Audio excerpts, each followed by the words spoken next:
ఏ రోజు మెచ్యూర్డ్గా మాట్లాడినాడు? ఏ రోజు ఒక నాయకుడిలాగా కానీ, ఒక స్పష్టత ఉన్న ఆలోచనల్లో స్పష్టత ఉన్న నాయకుడిగా కానీ,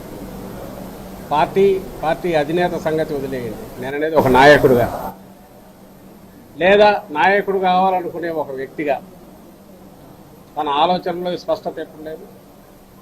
తాను ఎందుకు రాజకీయాలనేది దీంట్లో అడుగు పెట్టాడో తెలియదు. బహుశా చంద్రబాబు నాయుడు కోసమే ఆయన పుట్టినట్టున్నాడు, చంద్రబాబు నాయుడు కోసమే ఆయన పెరిగినట్టున్నాడు, చంద్రబాబు నాయుడు కోసమే ఆయన అంకితమైనట్టున్నాడు జాతికి. బహుశా చంద్రబాబు నాయుడు ఆయన పార్టీ ఈ ఎన్నికలతో అంతం కావడంతో ఈయన రాజకీయ అంకం కూడా ఆడికి ముగుస్తుందని నాకు అనిపిస్తుంది. ఎందుకంటే ఈయనకు వేరే తెలియదు. చంద్రబాబు నాయుడు ఎక్కడ బటన్ నొక్కితే ఏ రకంగా చెప్పాలో అదే చేస్తాడు, బటన్ నొక్కకపోతే ఆగిపోతాడు.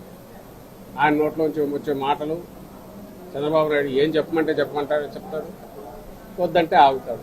కాబట్టి వాటికి ప్రత్యేకమైన విలువ ఇవ్వాల్సిన అవసరం లేదు. ఆయన మెచ్యూర్డ్గా మాట్లాడతాడు అనుకో, దాన్ని విశ్లేషించడం కంటే అంతగా మూర్ఖత్వం ఇంకోటి కూడా ఉంటుంది.